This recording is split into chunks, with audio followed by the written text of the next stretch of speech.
कांग्रेस के लिए उम्मीदें ज्यादा है, बीजेपी के लिए चुनौती ज्यादा है इन सीटों पर अपनी जीत कायम रखना, बेहतर प्रदर्शन करना या फिर उसी प्रदर्शन को रिपीट करना? तो कहीं ना कहीं क्या चुनौती बनती दिखाई दे रही है, क्योंकि इस बार तो गठबंधन है। और क्या बहुजन समाज पार्टी मायावती क्योंकि सभी सीटों पर वो अपने दम पर चुनाव लड़ रही है, तो क्या वो त्रिकोणीय मुकाबला कुछ सीटों पर बनाती नजर आएंगी? मनीषा जी, बिल्कुल आपने सही आकलन किया है। ये जो सीटें हैं ये भाजपा जीती थी पिछली बार, मार्जिन भले ही कम थी, लेकिन इस बार की स्थितियां बहुत अलग हैं। पिछली बार जो गठबंधन था वो बसपा और सपा के बीच में था। बसपा का अपना वोट बैंक है, जिसकी वजह से सपा और बसपा दोनों को फायदा मिला था 2019 में। लेकिन अब की बार अगर आप देखें तो कांग्रेस, जिसका वोट बैंक बहुत कम है पूरे प्रदेश में, उत्तर प्रदेश में संगठन की भी कमजोरी है, वो समाजवादी पार्टी के साथ गठबंधन में लड़ रही है। मुझे लगता है कि बसपा और सपा और कांग्रेस अगर तीनों एक साथ लड़ती हैं तो बेहतर प्रदर्शन करते हैं। लेकिन इस समय बीजेपी इन क्षेत्रों में, क्योंकि राम मंदिर की वजह से डेवलपमेंट भी बहुत हुआ है, टूरिज्म का अट्रैक्शन भी हुआ है, इन्वेस्टमेंट भी बहुत आया है, इस वजह से बीजेपी का थोड़ा अपर हैंड है इन सब क्षेत्रों में।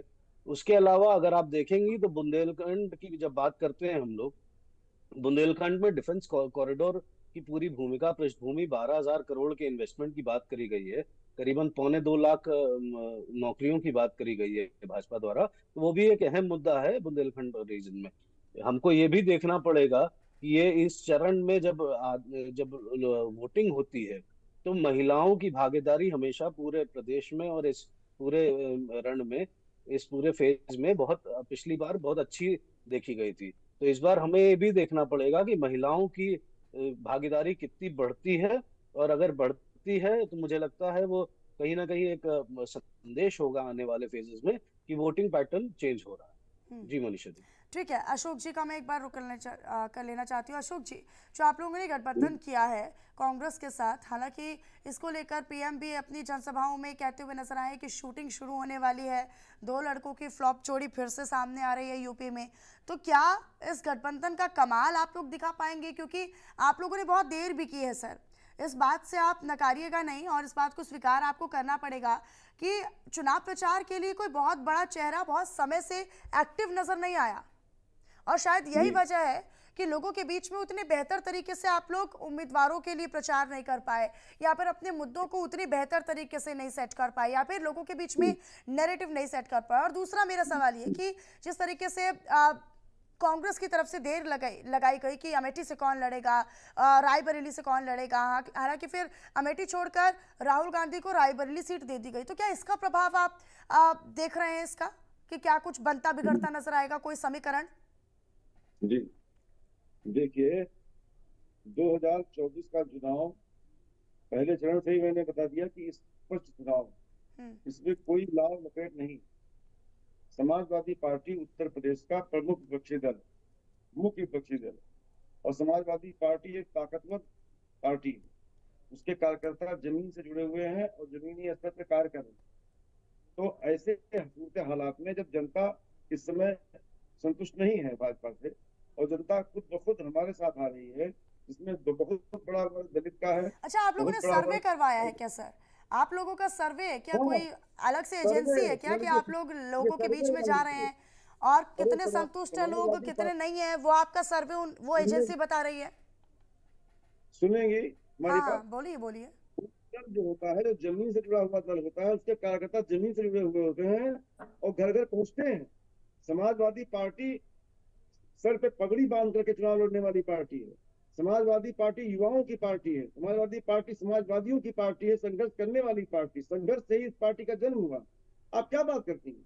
हम जनता अच्छा, तक तो फैले ये हुए हैं, जनता संघर्ष और ये युवाओं की पार्टी पगड़ी बांध के चुनाव लड़ना 2014 में, 2019 में, फिर विधानसभा चुनाव 2017 में, 2022 में नहीं याद आया सर? इसका कमाल कहाँ गया फिर? लगातार बोल रहा हूँ, मैं आपके चैनल पर लगातार बोल रहा हूँ। 14 में जनता इनके जुमलों में आई थी। 14 में जनता परिवर्तन का 14 में अलग माहौल था। हाँ, 19 में इनको 5 साल का और समय दिया। अब 2024 का चुनाव है ना मैम, 2024 का चुनाव 10 साल की इनकम्बेंसी देखी है जनता ने। 10 साल का इनका जो है कुशासन देखा है जनता ने। 10 साल की महंगाई देखी जनता ने। 10 साल की बेरोजगारी देखी जनता ने। 10 साल का जो है सेना में 4 साल की नौकरी दे दी गई, 10 साल तक किसानों पर कहर ढाया गया, किसानों को कुचला गया। ये सब बातें आपको समझ में नहीं आ रही हैं। ये सब बातें मैं समझा रहा हूँ लगातार, बार बार बोल रहा हूँ इसको, एक बार बोला दोबारा फिर बोलूंगा तब आपको समझ में आएगा।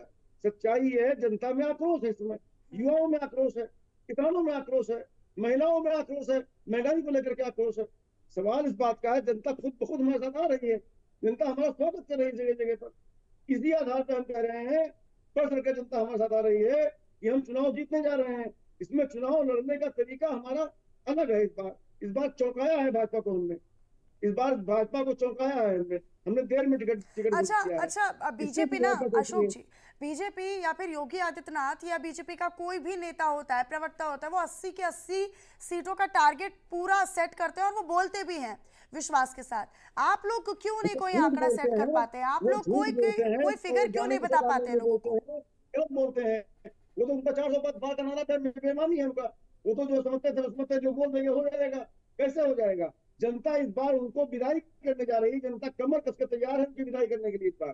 इस बार हमारे साथ जनता खुद ब खुद जुड़ रही है और इसका आभास आपको पहले चरण से हो गया होगा। ठीक है, तमजीद जी का मैं रुक कर लेती हूँ। तमजीद जी, अमेठी और रायबरेली को लेकर बहुत सारी अटकलें थी, बहुत इंतजार भी लोगों को करना पड़ा कि आखिरकार राहुल गांधी कहाँ से लड़ते हैं। हालांकि बहुत देर की, जिस दिन नामांकन का अंतिम दिन था उसी दिन ये पता चलता है कि यहाँ से राहुल गांधी जो है वो चुनाव लड़ रहे हैं, रायबरेली से, अमेठी से नहीं लड़ रहे हैं। अमेठी से दूसरे प्रतिद्वंदी को आपने स्मृति ईरानी के अगेंस्ट उतारा है।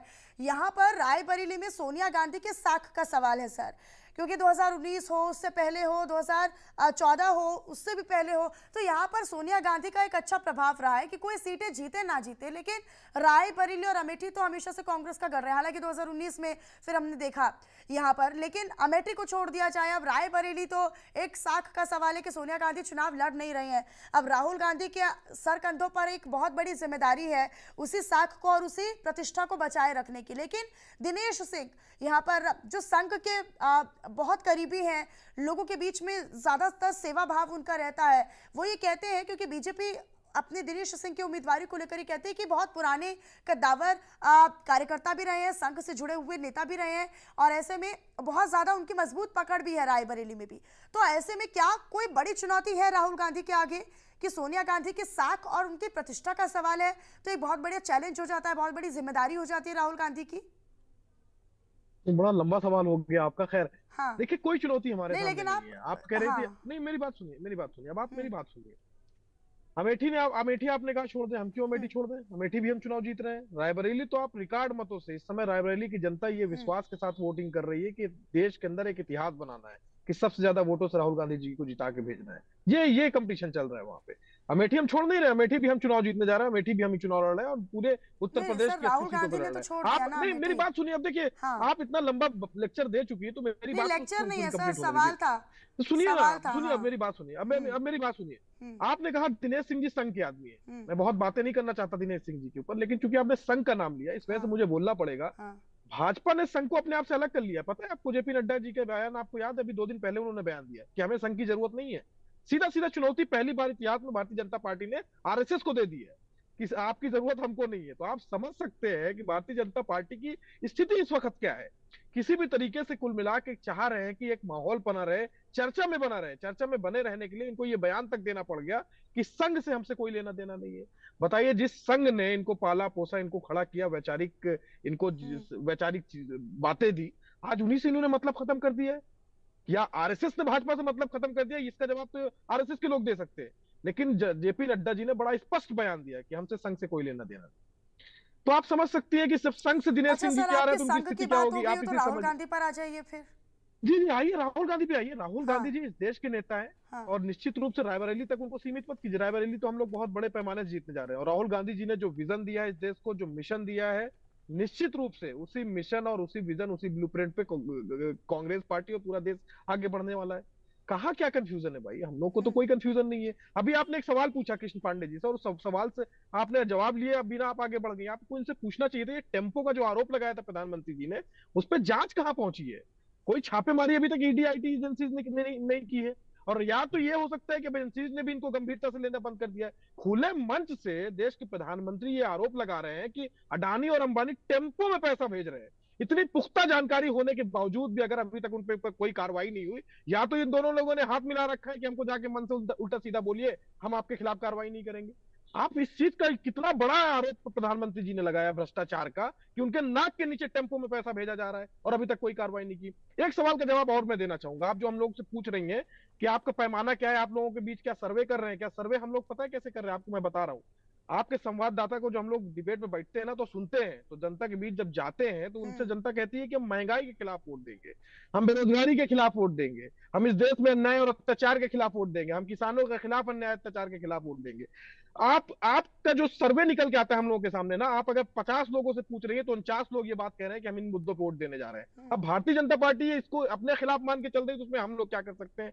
लेकिन निश्चित रूप से मैं फिर से आपको एक बार दोहरा देना चाहता हूँ, देश के अंदर जबरदस्त अंडर करंट है भारतीय जनता पार्टी के खिलाफ। भारतीय जनता पार्टी इस चुनाव में 100 सीट पार नहीं करने जा रही है। मैं आपको पूरे विश्वास के साथ कह रहा हूँ, पूरी गंभीरता के साथ कह रहा हूँ, पूरे दावे और वादे के साथ कह रहा हूँ कि भारतीय जनता पार्टी 100 सीट भी पार करने वाली है। वाला सवाल किया ना सर, तो कृष्ण मोहन जी ने अपना हाथ खड़ा कर दिया कि चलिए ठीक है, मैं जवाब देकर ही मानूंगा।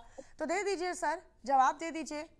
पिछली बार आप बच गए थे, आपने जवाब नहीं दिया था। हाँ नहीं, मैं तो इस बार आता ही वहीं पे आ रहा था, परंतु अपने क्वेश्चन ही कर दिया। तंजीम भाई जो कहते टेम्पू वाले पे एजेंसीज का, साहब आपके जो साहब थे संसद भवन में घूम घूम के चिल्ला चिल्ला के कहते थे, पूरे देश में घूम के कहते थे ये अडानी अंबानी हमारे मित्र हैं।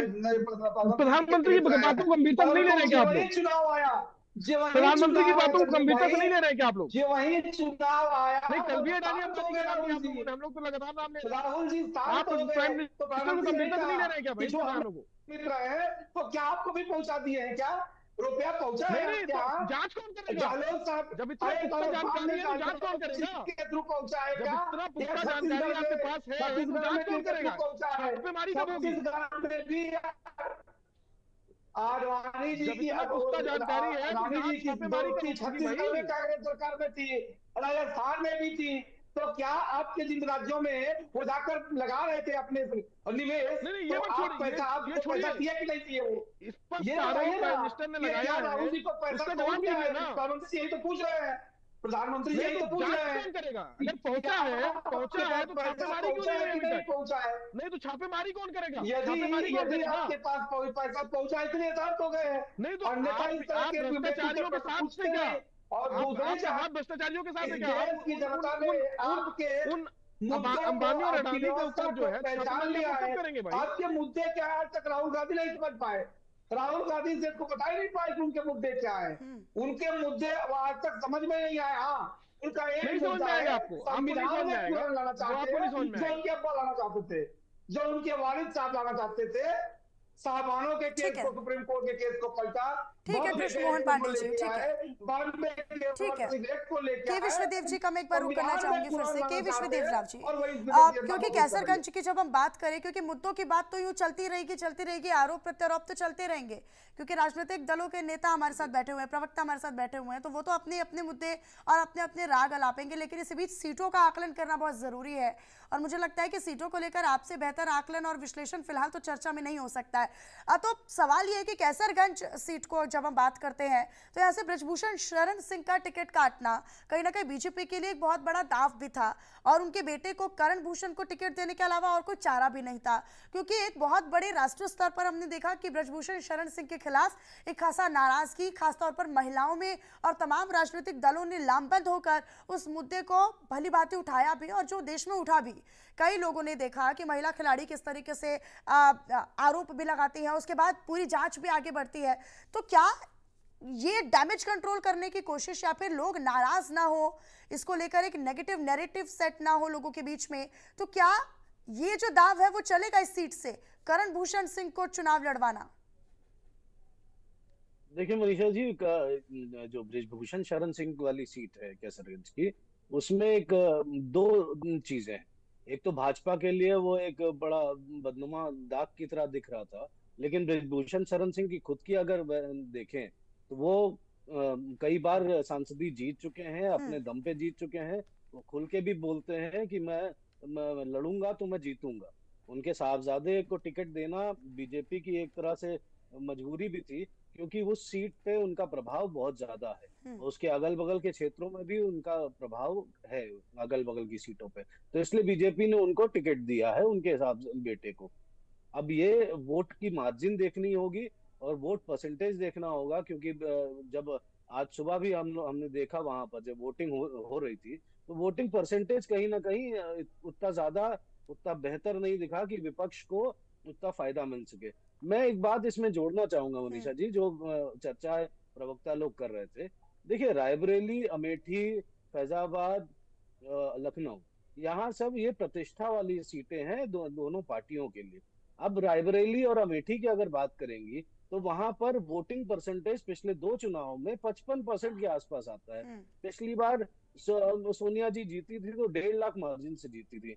राजनाथ सिंह जब लखनऊ से जीते तो लाखों की मार्जिन, 2 लाख 3 लाख के ऊपर की मार्जिन से वो जीते थे। यही फैजाबाद की अगर देखें, जहाँ अयोध्या केंद्र आता है, वहां बहुत मुश्किल से कितना 30,000 की मार्जिन थी शायद, जो अगर मुझे ठीक से याद है, लेकिन वोटिंग परसेंटेज बढ़ा नहीं था वहां भी। तो ये सब चीजें गौर करनी पड़ेंगी सभी पार्टियों को। और मैं पुनः कहना चाहूंगा, जितनी भीड़ सभाओं में दिखती है उतनी वोटिंग में नहीं दिखती है। ये संगठन की कमजोरी है, ये देखना पड़ेगा सभी पार्टियों को। बीजेपी तो दावा करती है कि उसका संगठन है, बाकी पार्टियों को अगर वोटिंग परसेंटेज नहीं बढ़ाएंगे तो मुझे लगता है लाभ नहीं होगा। इस तरीके से भीड़ जरूर दिखेगी सभाओं में, लेकिन वोटिंग में लाभ नहीं मिलेगा। मुझे ये लगता है, मेरा आकलन है। हाँ। बाकी ठीक है, अशोक जी का मैं रुख करना चाहूंगी। अशोक जी, जिस तरीके से कद्दावर नेताओं की साख का सवाल होता है, हालांकि हम फिर देखते हैं कि उनके बेटों को या फिर उन्हीं के परिवार के सदस्यों को फिर बीजेपी के द्वारा टिकट भी दे दिया जाता है, तो क्या, जैसे कैसरगंज एक बहुत बड़ा उदाहरण भी है, और ऐसे में इसके लिए इसलिए बात भी करनी होगी क्योंकि ब्रजभूषण के खिलाफ हमने देखा था कि कितनी बड़ी नाराजगी एक बड़े पैमाने पर देखने को मिली थी राष्ट्रीय स्तर पर, और इसको लेकर अभी आरोप जब तय हुए हैं तो कहीं ना कहीं क्या ये बीजेपी के लिए एक बहुत बड़ी मजबूरी नहीं हो जाती है कि दागदार नेताओं के बेटों को टिकट देना? हालांकि उनकी छवि अलग है, उनकी छवि से उनकी कोई तुलनात्मक स्थिति नहीं है, कोई तुलना नहीं की जा सकती है, लेकिन किसी और को मौका ना देना या फिर किसी और पर उतना विश्वास ना करना, क्योंकि एक सीट का सवाल है, ना केवल एक क्षेत्र बल्कि आसपास की सीटों पर भी इसका प्रभाव बनता है। तो क्या आप ये मान रहे हैं कि बीजेपी की मजबूरी हो जाती है? देखिए, बीजेपी कहती बहुत है, संगठन की बात करती है, संगठन में ताकत की बात कहती है, लेकिन सच्चाई यह है कि बीजेपी भी सामान्य रूप से संगठन को उतना मजबूत नहीं कर पाती। उसमें व्यक्तियों का प्रभाव पड़ जाता है। ब्रजभूषण शरण सिंह का निश्चित रूप से प्रभाव होने की वजह से और संगठन को कमजोर होने की वजह से, भाजपा का संगठन कमजोर है। जब भाजपा का संगठन कमजोर है तो अन्य कोई प्रत्याशी के पास अच्छा नहीं दिखाई पड़ा होगा उसको। और दूसरी बात है, भाजपा का तो नियत ही गड़बड़ है ना। भाजपा को कोई गुरेज ही नहीं है, चाहे कोई अच्छा करे चाहे बुरा करे। जो बुरा करता है वो उसके लिए और अधिक प्रिय होता है। जो जितना अधिक दबंग होता है, जितना अधिक माफिया टाइप का होता है, जितना अधिक ताकतवर होता है, वो उसको अच्छा मानती है। और सर, माफिया और दबंगों की तो बात आप ना ही करें टीवी पर बैठकर, तो मुझे लगता है वो ज्यादा बेहतर होगा सर। दबंगों की बात, गुंडागर्दों की बात, दहशतों की बात आप लोग ना करें तो आपके मुंह से तो ये शोभा भी नहीं दे रहा सर फिलहाल। आप कैसे कह सकती हैं? ऐसा आप किस तरह कह सकती हैं? आप कोई नैरेटिव कर सकते नहीं क्या हमारे लिए? सर आप लोगों की नहीं, सर आप लोगों की पार्टी के नहीं, फिर वो पुरानी चिट्ठी बोलने पड़ेंगे सर। रहने दीजिए, इतना समय नहीं है सर। ठीक है, फाइनल कमेंट में ले लेती हूँ। तमसीज प्रवक्ता अपराधियों की बात करते हैं तो प्रदेश की जनता देख रही है और महसूस करेगी आपको। कोई ऐसा जिला नहीं जिसपे एक गुंडे एक बड़े अपराधी को संरक्षण देकर समाजवादी पार्टी ने आगे न बढ़ाया हो। हमारे समय में ये बोल रहे हैं। ठीक है, समय में ठीक है सर, 30 सेकंड में अपनी बात कीजिएगा, उसके बाद मैं तमजीद जी से फाइनल कमेंट ले लेती हूँ। बोलता हूँ, सभ्यता से करता हूँ, डिबेट करता हूँ, और मुझे भी सभ्यता से डिबेट करने दिया जाए। हाँ, मेरे बीच में मैं अपनी बात कह रहा हूँ स्पष्ट रूप से कि भाजपा के पास संगठन कमजोर है या जो भी कुछ है, भाजपा का टेस्ट है, उसने अपने टेस्ट के मुताबिक टिकट दिया है। सच्चाई ये है। लेकिन सच्चाई ये भी है कि इस समय जो मेन स्ट्रीम मीडिया है, आप भी मीडिया है, मेन स्ट्रीम मीडिया ये समझ रहा है अच्छी तरह से कि मोदी जी की विदाई हो रही है। आज मेन स्ट्रीम मीडिया उससे तीखे सवाल पूछ रहा है। ठीक है, तमजीद जी का मैं रुक कर लेती हूँ।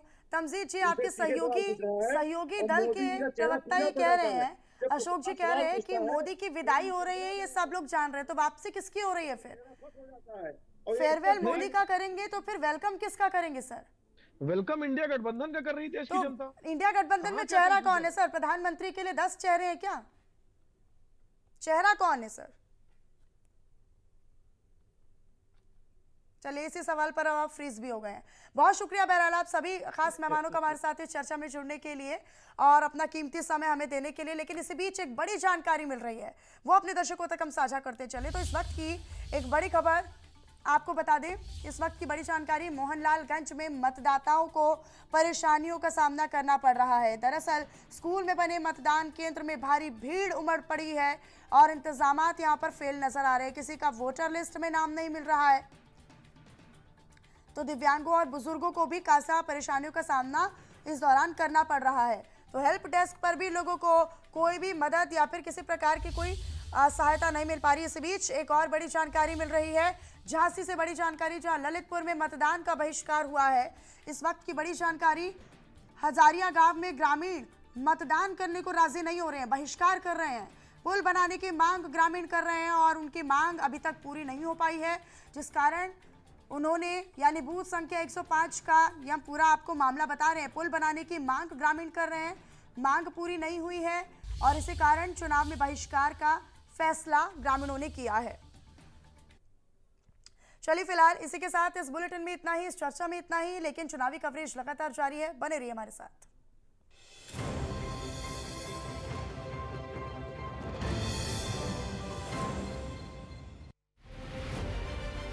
चतुर्वेदी, उत्तर प्रदेश उत्तराखंड। मैं चंद्रभान सिंह सहारनपुर से। मैं विभव शर्मा पीलीभीत से। मैं मनोज चाहर